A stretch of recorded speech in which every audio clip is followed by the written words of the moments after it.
Hello दोस्तों। तो आज हम बात करेंगे मेरे रिज़ल्ट के बारे में, जो कि इतना अच्छा तो नहीं है लेकिन ठीक है। जितना अच्छा मैंने 11th की स्टार्टिंग में सोचा था कि होगा, उतना अच्छा नहीं है। लेकिन अब कोई बात नहीं, अब जो हुआ सो हुआ, आगे मेहनत कॉलेज में करेंगे।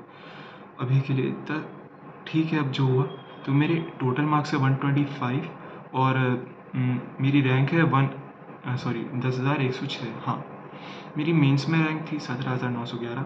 ठीक है। मेरे मेंस वन में परसेंटाइल थे 98.32 शायद, और सेकंड मेंस में थे मेरे 98.46। सेकंड मेंस में मेरे मार्क्स 140 थे, लेकिन पता नहीं मार्क्स परसेंटाइल कैसे ज़्यादा आ गए। ठीक है।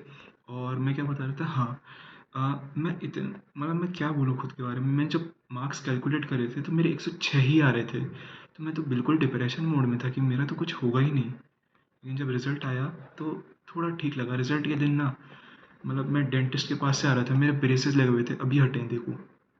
हाँ, ब्रेसेस हटवा के आ ही रहा था, तो एक तो उसका ही अलग पेन था। ठीक है। बाकी ब्रेसेस हटवा के आ रहा था, और उम्मीद तो थी नहीं किसी को, तो मैंने सोचा कार में देख देख के ख़त्म करो। तो मैंने रिज़ल्ट खोला तो 10,106 थी। तो थोड़ा ऐसा लगा, नहीं यार, इस पे तो कुछ ना कुछ मिल जाएगा यार। ड्रॉप करने की एकदम ज़रूरत नहीं, वरना जेई एडवांस जिस दिन होना 4 जून, उसके बाद से मेरे को पता था मेरा पेपर बहुत गंदा गया है, बहुत गंदा गया है। उसके बाद से मेरे को ये लग रहा था, नहीं यार, ड्रॉप लेना पड़ेगा, ड्रॉप लेना पड़ेगा। मैंने इनफैक्ट 7 दिन तो पहले मैं नाना नानी के घर गया, फिर मैंने पढ़ाई करनी भी शुरू कर दी ड्रॉप के लिए। हाल मैंने 2-3 दिन पढ़ाई करी, लेकिन फिर ऐसा लगा यार, क्या पढ़ाई करना वर्थ इट होगा अभी, या फिर कॉलेज लेके उधर मेहनत करना सही होगा।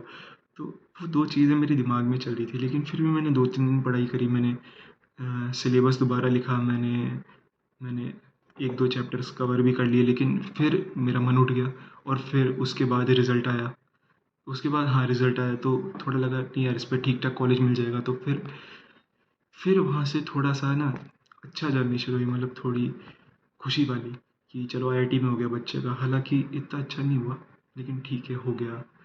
अब देखते हैं कौन से आईआईटी में जाऊंगा। मेरे हिसाब से मेरे को आईआईटी बीएचयू में सिविल या मेटलर्जी मिलेगी। उससे अच्छा मिल जाए तो बहुत अच्छी बात है, लेकिन मेरे को जहाँ तक लगता है वही मिलेगी। ठीक है। देखो, अब मैं अपनी स्टोरी के बारे में बताता हूँ। देखो, मैंने एलएन से पढ़ाई करी थी। सबसे पहली बात, एलएन जयपुर से। मैंने देखो, मैं सेवन्थ में कोटा में पढ़ा हुआ हूँ। सेवन्थ से मैंने कोचिंग जाना शुरू करा था। सेवन्थ में मैं रेजोनेंस कोटा जाता था, वहाँ ठीक ठाक पढ़ता था, वहाँ रैंक आ जाती थी। वहाँ पे इतना कुछ खास था नहीं, मतलब अच्छा था। वहाँ टॉप 10 आराम से आ जाती थी। ठीक है। वहाँ सब अच्छा चलता था। फिर मैं 8th में जयपुर आ गया। पापा का ट्रांसफ़र वांसफ़र हो गया तो मैं जयपुर आ गया। जयपुर आके मेरी अच्छी ठीक ठाक रैंक आ जाती थी, 22 23। फिर एक अलग बैच बना, उसमें भी ठीक ठाक परफॉर्म कर लेता था, 16 17 रैंक आ जाती थी। तो वो सब इतना ठीक चलता था। तो मेरा तब पढ़ाई का मन अच्छा खासा करता था। कंपटीशन भी था। उस साल मैं स्कूल मतलब डमी नहीं लिया था ना, 8th में। तो अब 7th और 8th के परफॉर्मेंस को देख के पापा को लगा कि कहीं ना कहीं मैं आईआईटी अच्छा कर सकता हूँ, मतलब आईआईटी दूँ तो उन्होंने क्या सोचा कि 9th में मेरे को डमी दिलाएंगे, और 9th और 10th में मेरे को 11th और 12th पढ़वा देंगे 9th और 10th के साथ। यहाँ पे बहुत गलती हुई, ये करना ही नहीं था। अगर मैं केवल 11th और 12th पढ़ता ना, 11th और 12th में 2021 और 2022 में 11th और 12th, तो मेरी बहुत अच्छी रैंक आती, बहुत अच्छी। लेकिन क्या हुआ, ठीक है, मैं भी तब बच्चा था, मैं भी सोच रहा चलो करेंगे करेंगे, दोस्तों में शौक करेंगे। तो पढ़ता रहा। अब 9th में ना ठीक ठाक रैंक आती थी, 16 17 22। एक बार 50 भी गई, लेकिन फिर दोबारा 16 17। तो 9th में क्या हुआ ना, 3 दिन में जाता था एलेवन 9th वाला, और 3 दिन में जाता था 11th वाला। तो 11th वाला इतना अच्छे से हो ही नहीं पाता था, हालांकि थोड़ा थोड़ा मेरे को समझ में आने लग जाता था, लेकिन इतना अच्छे से नहीं हो पाता था। लेकिन हाँ, बस वही बात है। तो ये तो रही 9th की जर्नी। मैं मतलब 6 दिन एलन जाता था, और सुबह मेरे को डमी करा दिया था, मतलब सुबह स्कूल नहीं जाना होता था, तो सुबह का टाइम खाली रहता था। तो 9th में तो ठीक ठाक परफॉर्मेंस चलती थी, लेकिन 11th की कभी 200 रैंक आ रही है, कभी 140 मेरा बेस्ट था। उसके बाद मेरी पीछे ही गई है, कभी आगे कभी पीछे, तो ऐसे ही। और वर्स्ट मेरी थी 800 रैंक 9th में, जब मैं 11th के एग्ज़ाम देता था 11th के बैच में। ठीक है। फिर 10th में आया लॉकडाउन। 10th में लॉकडाउन आया ना, तो सब खराब हो गया। क्योंकि ना 9th और 11th को बैलेंस करते-करते मेरी हालत ख़राब हो चुकी थी। तो फिर पापा ने सोचा अब 10th में 12th तो नहीं कराएँगे, बहुत ज़्यादा प्रेशर हो जाएगा। तो 10th में 12th कराई नहीं। तो एक वो गलती रही, अगर 10th में 12th करा लेते तो 12th में बेनिफिट मिल जाता, लेकिन अभी केवल 11th में बेनिफिट मिला, ठीक है वो बात थी। तो अ, फिर 10th आई जब जब तो 10th में लॉकडाउन लग गया, तो वैसे ही पढ़ाई का कोई सतूना नहीं रहा। फिर भी मैंने ऑलमोस्ट मतलब लास्ट के 2-3 महीने थे ना 2020 के, 2020 के, उसमें मैं जागा और उसमें मैंने 11th की केमिस्ट्री ख़त्म कर ली यूट्यूब से पढ़ पढ़ा के अच्छे से। मैंने एक तो वेदांतु कैटलिस्ट नाम का चैनल था, वो रेफ़र करा था उसके लिए, और एक मोहित त्यागी सर का चैनल, उसमें जीओसी पढ़ी थी मैंने उससे, ठीक है। तो मैंने ये कर लिया, तो उससे ठीक ठाक कॉन्फिडेंस आ गया मेरे को। मैंने मॉड्यूल्स भी सॉल्व कर लिए 11th के। तो 11th तो अब आई ना 11th की बारी। तो 11th में क्या हुआ ना, जो 11th और 10th और 11th के बीच का समय था, उसमें बोर्ड हमारे कैंसिल हो गए थे, तो मार्क्स स्कूल वालों को देने थे, और मेरा स्कूल इतना अच्छा था नहीं। उसने मेरे मार्क्स दिए 71% बोर्ड में। हाँ, इसके पहले की स्टोरी क्या है। हम्म, हाँ, इससे पहले की स्टोरी क्या है, 10th हमारी 11th के एडवांस बैच होता था ना, तो 10th के लास्ट लास्ट में चालू हो जाता था। तो 2020 के दिसंबर में स्टार्ट हो गया, तब मेरी पढ़ाई ठीक चल रही थी, रैंक भी ठीक आती थी, मतलब 22 रैंक आ रही है, कभी 23, एक बार फर्स्ट भी आई, लेकिन फिर उसके बाद कभी नीचे कभी ऊपर।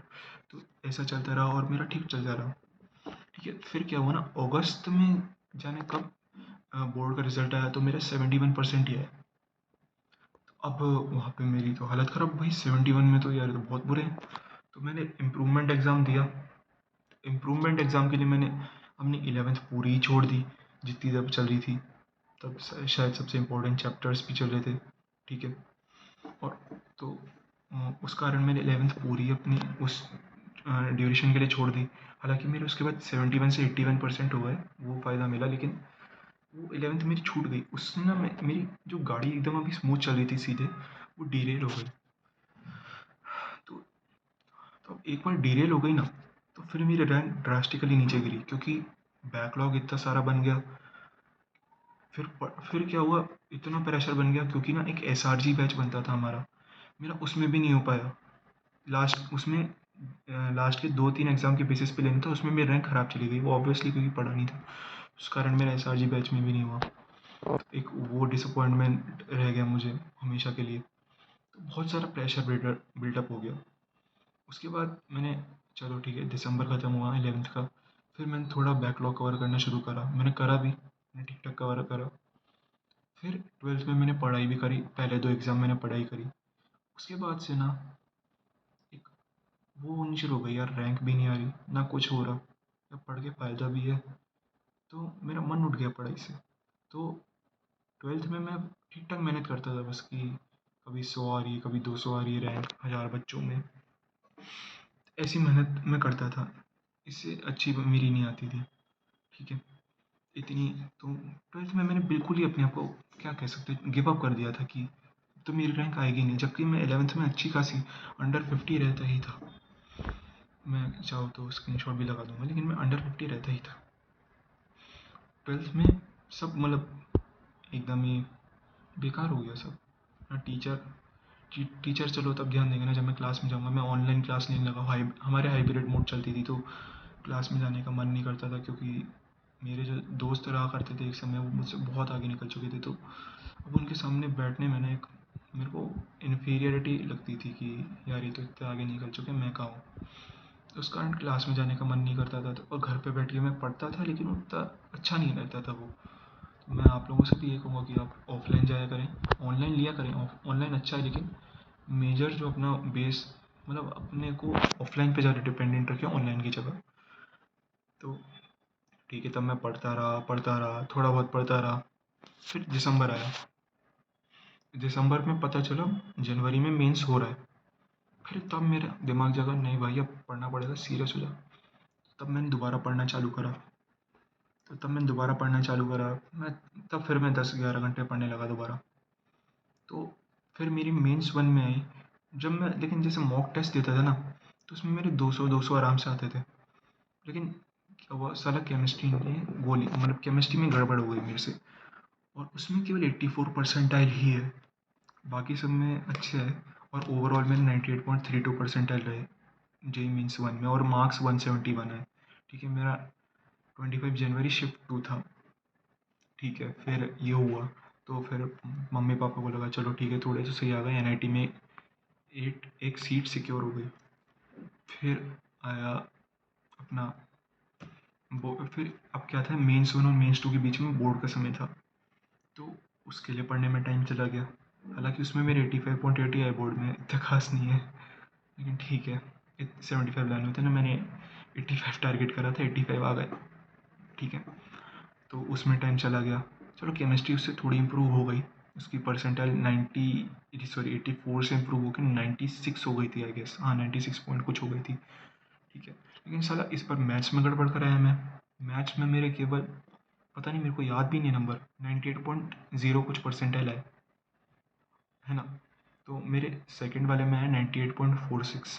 आई डोंट नो कैसे आ गए, मेरे 140 मार्क्स थे केवल मेंस टू में, जो कि अब मेरे को याद नहीं डेट कब हुआ था, लेकिन मेरा शायद टफेस्ट था। मैं उस अप्रैल वाले अटैम्प्ट में मैथ्स अनडूएबल थी उस टाइम पीरियड में जितना दिया जाता है मेंस के लिए। तो फिर ये तो मेरी रही मेंस तक की कहानी। अब मेंस के बाद ना थोड़ा वो रह गया कि चलो ठीक है, अब मेंस में तो आ ही गई रैंक, एडवांस में ठीक ठाक आ जाए, 7-8 हज़ार आ जाए, क्योंकि पहले मैं बहुत अच्छी एक्सपेक्टेशन रखता था 11th में खुद से, लेकिन over the time under performance के कारण वो एक्सपेक्टेशन ही खुद से गिर गई। तो सबसे ज़्यादा तो ना खुद से एक्सपेक्टेशन अच्छी रखनी चाहिए हमेशा, उससे आप मेहनत भी ज़्यादा करते हो। तो मैं 11th में मतलब फिर हाँ मेंस टू के बाद जो समय था उसमें पढ़ाई करता था, ठीक ठाक पढ़ाई करता था, लेकिन जो मेरा स्ट्रेंथ था, स्ट्रॉन्ग पॉइंट था मैथ्स, उस पर मैंने ज़्यादा समय ही नहीं दिया। ना मैंने फिजिक्स पे दिया, मैं 24-24 मतलब मैं हर समय या तो मॉक टेस्ट दे रहा हूँ या फिर केमिस्ट्री पढ़ रहा हूँ। उस कारण ना ना केमिस्ट्री इंप्रूव हो पाई, ना मैथ्स, और ना स्कोर बढ़ पाया। इवन मैथ्स डिग्रेड हो गई। तो मतलब कह सकते हो लैक ऑफ प्रैक्टिस रही मैथ्स में। फिजिक्स में फिर भी 62 आ गए मेरे, लेकिन मैथ्स में 30 ही है, 31 या 30। तो कह सकते हैं मैथ्स में क्वालिटी डिग्रेड हो गई। तो इस कारण मतलब मैथ्स इतनी अच्छी नहीं गई, फिजिक्स ठीक ठाक गई, फिजिक्स ईजी आई थी, बहुत ज़्यादा ईजी थी। तो 62 is a bad score in this paper. कम से कम 80-90 आना चाहिए था। मेरी अच्छी थी फिजिक्स, लेकिन ये आप क्या कह सकते हैं, लैक ऑफ प्रैक्टिस ही कह सकते हैं। केमिस्ट्री में 30 नंबर आ गए, ठीक है, उसमें उम्मीद भी नहीं ज़्यादा। तो ऑल ओवर रैंक मेरी 10,106 आई, और मेंस में 17,911। ये था मेरा जेई स्टोरी, कह लो क्या कहेंगे अब इसे।